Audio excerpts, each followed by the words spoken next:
என்னுடைய காங்கிரஸ் கட்சியின் தொண்டர்கள் சார்பாகவும் உங்கள் அனைவருக்கும் இனிய மகளிர் தின நல்வாழ்த்துக்கள்.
கவுன்சிலராக இருக்கேன், அதுவும் உங்களுக்கு தெரியும். நான் வந்து சொல்லும் போது அந்த சைடே நம்ம பண்ணிகிட்ருக்கோம், நம்ம இங்கேயும் ஒரு நிகழ்ச்சி பண்ணலாம் மகளிர் தினத்தை முன்னிட்டு அப்படின்னு சொல்லிட்டு நாங்கள் ஆல்ரெடி பிளான் பண்ண ப்ரோக்ராம் இது. உங்களுக்கு நான் வந்து கிஃப்ட் தரலான்னு முடிவு பண்ணுறதுக்கு முன்னாடியே நம்முடைய பாரத பிரதமர் மோடி அவர்கள் வந்து உங்களுக்கு மிகப்பெரிய கிஃப்ட் கொடுத்துருக்காங்க. மகளிர் தின விழாவில் மகளிர் தினம் முன்னிட்டு மார்ச் 8ஆம் தேதி அது என்னன்னு பார்த்தீங்கன்னா கேஸ் விலை உயர்வு. அந்த கிஃப்ட் உங்களுக்கு மிகப்பெரிய கிஃப்ட் வந்து பாரத பிரதமர் அவர்கள் வந்து கொடுத்துருக்காங்க. ஏன்னா நம்ம எல்லாருமே ஓட்டு போட்டு அவர் கோட்டையில் உட்காந்துட்டு இருக்காரு, நம்ம எல்லாம் ரோட்டில் வந்து இருக்கணும்னு சொல்லிட்டு அவர் நினைக்கிறதுனால என்னவோ மகளிர் தினத்தன்று இந்த கேஸ் விலை உயர்வு வந்து ஏற்படுத்தியிருக்காரு. மகளிர் தின விழா ப்ளஸ் இந்த கேஸ் விலை உயர்வை வந்து உயர்த்திய மத்தியில் ஆளுகின்ற பாஜக அரசை கண்டித்தும் பாரத பிரதமர் நரேந்திர மோடி அவர்களை கண்டித்தும் இங்கு தெருமுனை கூட்டம் வந்து என்னுடைய தலைமையில் ஒழுங்குபடுத்தியிருக்கோம்.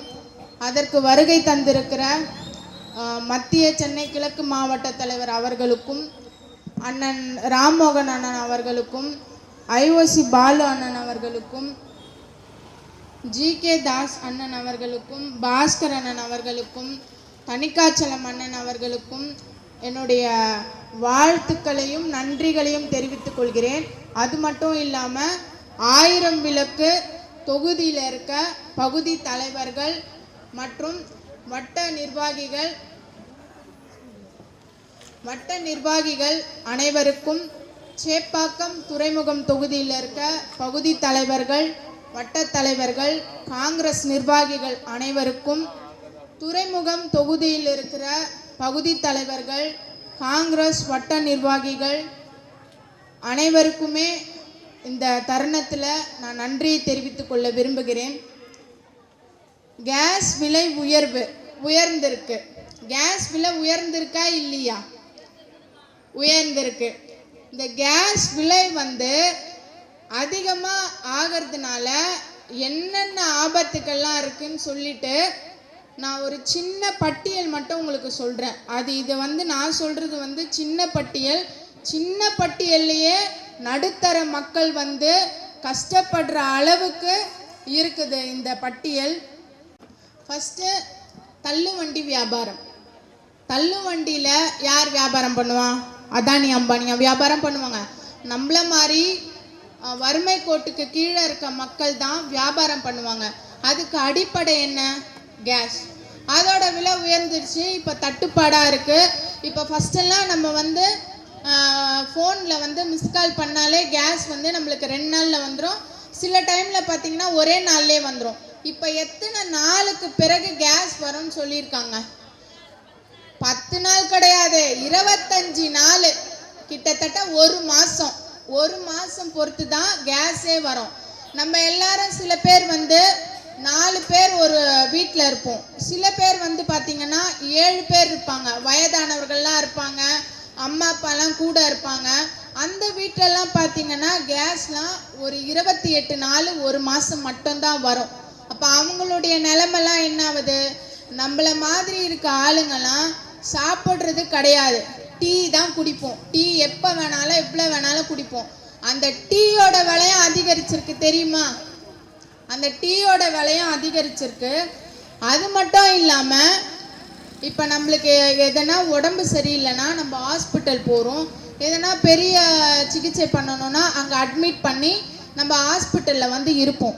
அந்த ஹாஸ்பிட்டலில் இலவசமாக நம்ம மருத்துவமனையில் வந்து சாப்பாடெல்லாம் கொடுப்பாங்க. தெரியல உங்களுக்கு, பால் கொடுப்பாங்க, பன்னு கொடுப்பாங்க, ரொட்டி கொடுப்பாங்க, உணவு வகைகள்லாம் கொடுப்பாங்க. இப்போ அந்த ஹாஸ்பிட்டல்லே என்ன சொல்லிட்டாங்க, கேஸ்லாம் ரொம்ப தட்டுப்பாடாக இருக்குது, குறைபாடாக இருக்குது, எங்ககிட்ட கேஸ் இல்லை. ஸோ நம்ம என்ன பண்ணலாம், அந்த உணவு பட்டியலையே மாற்றிட்டாங்க. என்னென்ன கொடுக்கலான்னு சொல்கிறாங்கன்னா ஓட்ஸு, ஃப்ரூட்ஸு, பழங்கள், அப்புறம் ரொட்டி, அந்த மாதிரி தான் கொடுக்கணும்னு சொல்லிட்டு நம்மளுடைய தொலைக்காட்சியில் நம்மளுடைய நியூஸ் சேனலில் இந்த நியூஸ்லாம் போகுது. நான் இந்த தருணத்தில் மகளிர் அனைவருக்குமே ஒன்று சொல்ல விரும்புகிறேன். நீங்கள் எல்லாருமே காலையில் போயிட்டு சாயந்தரம் வரவங்க, வீட்டு வேலைக்கு போகிறவங்க, நிறைய கஷ்டப்படுற ஃபேமிலி. ஏன்னா எனக்கு எல்லாரையுமே இங்கே வந்திருக்க எல்லாரையுமே தெரியும், எல்லா அக்காங்களையும் எனக்கு தெரியும். வந்த உடனே செம்ம டயர்டாக இருக்கும். டீ போட்டு குடிச்சிட்டு நம்ம எல்லாம் என்ன பார்ப்போம், டிவியில் சீரியல் பார்ப்போம். பார்க்குறது தப்பு கிடையாது.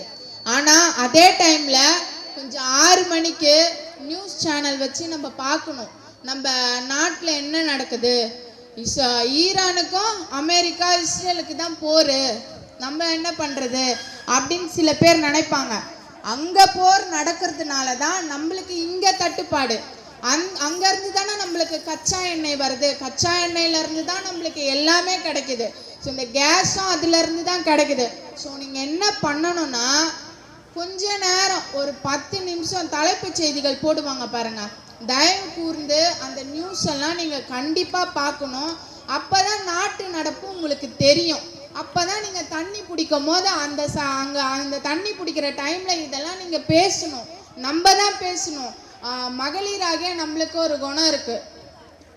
நம்ம கிட்ட ஒருத்தவங்க சொன்னாங்கன்னா அதை நம்ம வந்து நல்ல விஷயங்கள் தான் சொல்கிறேன், நம்ம எல்லார்கிட்டையும் சொல்லுவோம். அதனால இந்த செய்திகள்லாம் நீங்கள் கண்டிப்பாக பார்க்கணும். அதே மாதிரி இப்போ எல்லா இடத்துலையுமே ஹோட்டல்லாம் க்ளோஸ் பண்ணின்னு வராங்க தெரியுமா உங்களுக்கு? கேஸ் வந்து தட்டுப்பாடாக இருக்கிறதுனால ஹோட்டல்லாம் க்ளோஸ் பண்ணிட்டு வராங்க. கோயம்பேட்டில், நம்ம தமிழ்நாட்டில் சென்னையில் இருக்க கோயம்பேட்டில் பார்த்தீங்கன்னா 10 கிலோ, 100 கிலோ, 1000 கிலோ கிடையாது, 2000 டன்னு காய்கறிகள் வந்து அப்படியே தேக்கமாக இருக்குது. அது அப்படியே வேஸ்ட்டாக தான் போகும்.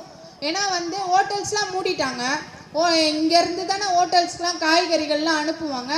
அது எல்லாமே இப்போ வந்து வீணாக போச்சு இந்த கேஸ் தட்டுப்பாடுனால. இந்த காய்கறி எல்லாம் விளைவிக்கிறது யார், விளைவிச்சு நம்மளுக்கு அனுப்புறது யார், விவசாயிகள். இந்த விவசாயிகளோட வாழ்க்கையும் இப்போ ரொம்ப கேள்விக்குறியாக இருக்குது. அப்புறம் நம்மளுக்கு இப்போ மதுரை வாயிலில் இருக்க எம்ஜிஆர் யூனிவர்சிட்டி எல்லாருக்குமே தெரியும். இன்னைக்கு வந்த செய்தி பார்த்தீங்கன்னா, அந்த எம்ஜிஆர் யூனிவர்சிட்டி மார்ச் 25ஆம் தேதி வரை விடுமுறை விட்டுருக்காங்க. இன்னைக்கு வந்த செய்தி மார்ச் 25 வரைக்கும் லீவ் விட்டுருக்காங்க. அங்கே ஹாஸ்டலில் இருக்க பசங்கள்லாம் வந்து அவங்க சொந்த ஊருக்கு போக சொல்லிட்டாங்க. ஏன்னா கேஸ் விலை தட்டுப்பாடு, ஹாஸ்டலில் இருந்தால் சாப்பாடு ரெடி பண்ணி தரணும். அதனால அவங்கள வந்து எல்லாரையும் வெக்கேட் பண்ணி போக சொல்லிட்டாங்க. அவங்கள படிப்பும் பாதிக்கப்படுது, அவங்களுடைய படிப்பும் பாதிக்கப்படுது. இந்தியாவோட நிதி அமைச்சர் யாருன்னு தெரியுமா? சூப்பர்க்கா, உங்களுக்கு ஒரு கிஃப்ட் இருக்கு. உங்க பேர் என்ன? ஃபாத்திமா அக்காக்கு நிகழ்ச்சி முடியிற அந்த ஸ்டேஜ் வரும்போது உங்களுக்கு கிஃப்ட் இருக்கு. நம்முடைய இந்தியாவோட நிதி அமைச்சர் நிர்மலா சீதாராமன் அவர்கள் என்ன சொல்லியிருக்காங்கன்னு தெரியுமா? செய்தியில அது சொல்லியிருக்காங்க. கரெக்ட், சூப்பர்க்கா, சூப்பர். அது சொல்லியிருக்காங்க. இன்னைக்கு இந்த கேஸ் விலை வந்து உயர்ந்திருக்கு, அதை பத்தி யாருமே எதுவுமே பேசல. என்ன சொல்லியிருக்காங்கன்னா, விறகு அடுப்பை வச்சு நம்மளெல்லாம் சமைக்க சொல்லியிருக்காங்க. விறகு அடுப்பை வச்சு நம்மளாம் சமைக்கணுமா? அவங்க சமைப்பாங்களா விறகு அடுப்புல? அப்புறம் நம்ம ஓட்டு போட்டு அவங்கள வந்து நிதி அமைச்சராக அங்கே உட்காந்துர வச்சிருக்கோம், நம்ம விறகு அடுப்புல சமைக்கணுமா?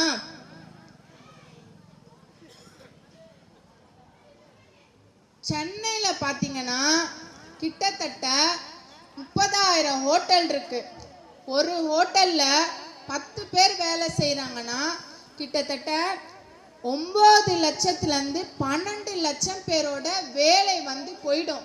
ஏன்னா எல்லா இடத்துலையுமே ஹோட்டல் மூடிட்டு வராங்க. எல்லா இடத்துலையுமே இப்போ சாதாரணமாக பார்த்தீங்கன்னா, நான் இப்போ கவுன்சிலராக இருக்க சூளைமேட்லேயே பார்த்தீங்கன்னா சின்ன சின்ன கடையில் இருக்க சின்ன சின்ன ஹோட்டல்லாம் வந்து மூடிட்டாங்க. எல்லாமே அடுப்பெல்லாம் எடுத்து ஊற வச்சுட்டாங்க. எல்லாம் பெருக்கி க்ளோஸில் இருக்குது. இப்போ 9 லட்சத்துலேருந்து 12 லட்சம் பேருக்கு வந்து வேலை வாய்ப்பு போயிடுது. அடுத்தது ஆட்டோ ஓட்டுநர்கள் எல்லாருமே நடுத்தர மக்கள் தான். யாருமே பணக்கார மக்களும் பாதிக்கப்படலை. கீழே ரோட்டோரமாக நாங்கள் தம்முடைய அன்றாட வாழ்க்கையை வாழ்கிற அவங்களும் பாதிக்கப்படலை. இந்த ரெண்டுத்துக்கும் நடுவில் இருக்க நம்மள மாதிரி ஆட்கள் தான் பாதிக்கப்படுறாங்க. அதை நீங்கள் எல்லாருமே நல்லா கொஞ்சம் யோசிக்கணும். வேலைக்கு போயிட்டு அந்த மாத வருமானத்தில் குடும்பம் நடத்துகிறவங்க நம்மளுக்கு இந்த கேஸ் விலை உயர்வு ரொம்ப பெரிய பேராபத்து. இந்த கேஸ் தட்டுப்பாடு, அடுத்தது பெட்ரோல் தான் தட்டுப்பாடு கண்டிப்பாக வரும் சொல்வாங்க. நம்மளுடைய வந்து பெட்ரோலியத்துறை அமைச்சர் வந்து ஹர்தீப் சிங் பூரி அவர் வந்து சொல்வார், இல்லை எல்லாமே கேஸ்லாம் வந்து ஸ்டாக்கில் இருக்குது. ஸ்டாக்கில் இருக்குன்னா எவ்வளோ இருக்குது லிஸ்ட்டு கொடுங்க, ப்ரெஸ் மீட் பண்ணி லிஸ்ட்டு கொடுங்க. அதுக்கப்புறம் நம்மளுடைய பார்த்தீங்கன்னா கொரோனா காலத்தில் எப்படி ஒர்க் ஃப்ரம் ஹோம் அப்புறம் வந்து ஆன்லைன் கிளாஸில் வந்து பசங்கள்லாம் படித்தாங்களோ அதே மாதிரி நிலைமை கண்டிப்பாக வரும். இப்போ பார்த்தீங்கன்னா இப்போ நான் ஃபஸ்ட்டு சொன்னல எம்ஜிஆர் யூனிவர்சிட்டியில் 25ஆம் தேதி வரைக்கும் லீவ் விட்டுருக்காங்க. எதுக்குன்னா இந்த கேஸ் விலை உயர்வுனால தான் தட்டுப்பாடுனால தான் க்ளோஸ் பண்ணியிருக்காங்கன்னு சொல்லியிருந்தேன்ல. அதே மாதிரி இப்போ நம்ம இங்கேருந்து ஸ்கூலில் விடணுன்னா என்ன ஆகும்? பெட்ரோல் வண்டியில் போட்டு போகணும். டீச்சர்ஸ் வரணுன்னா என்ன பண்ணணும்? பெட்ரோலில் தான் டீச்சர்ஸ் வந்து வரணும். எல்லாத்துக்குமே அத்தியாவசியமான பொருள் பெட்ரோலு. நம்ம வாழ்வாதாரத்திற்கு தேவையான பொருள் எரிவாயு, அதாவது கேஸ் சிலிண்டர். இது எல்லாமே தடைப்பட்டுருச்சுன்னா என்ன பண்ணுவாங்க? வீட்லேயே இருங்கப்பா, ஒர்க் ஃப்ரம் ஹோம், நீங்கள் வீட்டில் இருந்தே வேலை செய்யுங்க.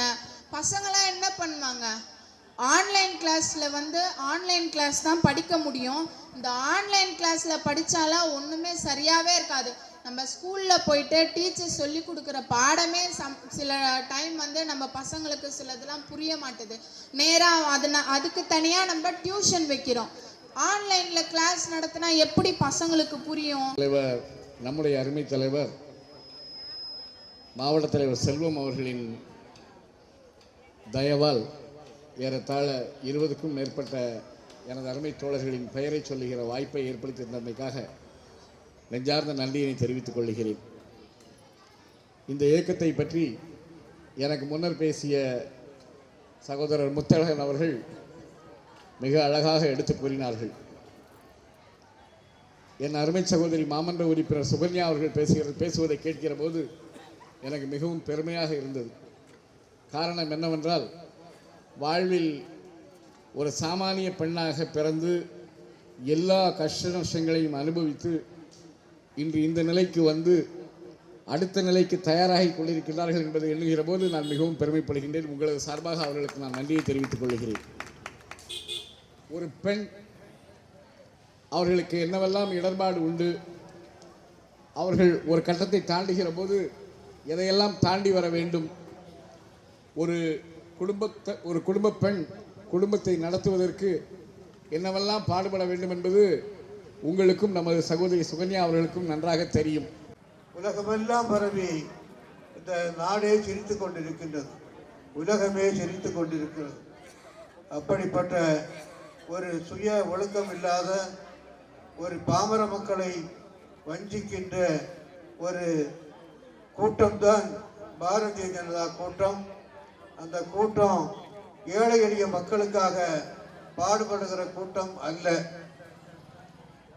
இந்திய அரசியலில் பார்த்தீங்கன்னா கேபினட் அந்தஸ்து உள்ள செயலாளர்கள் अच्छा है, कभी कभी अच्छा है तू, நை நை நை நைன்னு. ஏன் இதை சொல்கிறேன்னா, வணக்கம் நண்பர்களே, இது காரணம் என்னன்னு சொல்லிட்டு அதுக்கப்புறம் மேடையில் இருக்கவங்களை எல்லாரையும் நான் நேற்று திருச்சியில் ஒரு மீட்டிங். திருச்சியில் மீட்டிங்கில் நரேந்திர மோடி பேசுகிறார். நல்லா பாருங்கள் நீங்கள், நான் பொய்லாம் சொல்ல மாட்டேன் எதையுமே. நரேந்திர மோடி என்ன பேசுகிறாருன்னா, திருச்சியில் சமயபுரம் மாரியாத்தாவை பற்றி பேசுகிறார். திருச்சியில் சமயபுரம் மாரியாத்தாம்மா பற்றி பேசுகிறாரு. அங்கே திருச்சி மலைக்கோட்டையில் விநாயகர் இருக்காருன்றது கூட அவருக்கு தெரியல, பெருமாள்னு பேசுகிறாரு. நீங்கள் வீடியோவில் போய் பாருங்கள். அதை மொழியும் பெயர்கிறாரு ஒருத்தர். நம்ம பிரதம மந்திரி அவர்களே, அவர் வந்து பெருமாளை, திருச்சி மலைக்கோட்டை பெருமாளை வாழ்த்துறாருன்றாரு. எதுக்கு இதை சொல்ல வரேன்னா, இன்னைக்கு பிஜேபியும் அதிமுக கூட்டணியும் இதுதான் காரணம். எது இவன் என்ன சொல்றான்னு அவனுக்கு தெரியாது, அவன் என்ன சொல்றான்னு எனக்கு தெரியாது. இதுதான் இவங்களோட நிலப்பாடு.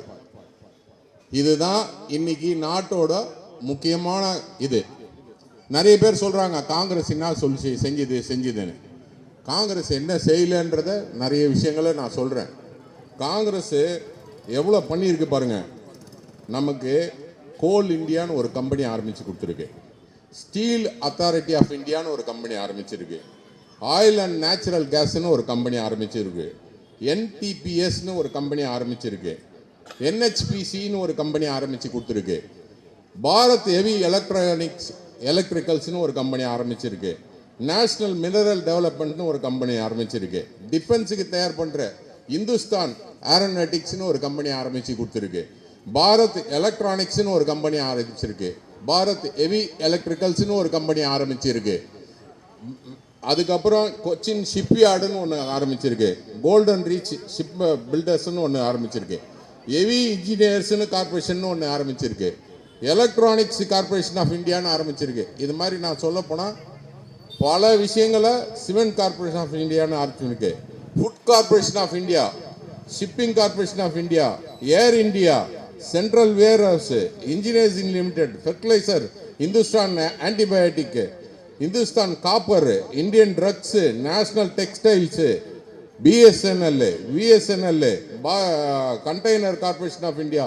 இந்த மாதிரி பார்த்தீங்கன்னா 500க்கும் மேற்பட்ட அண்ணன் ராம்மோகன் அவர்களை வருக வருகன்னு கூட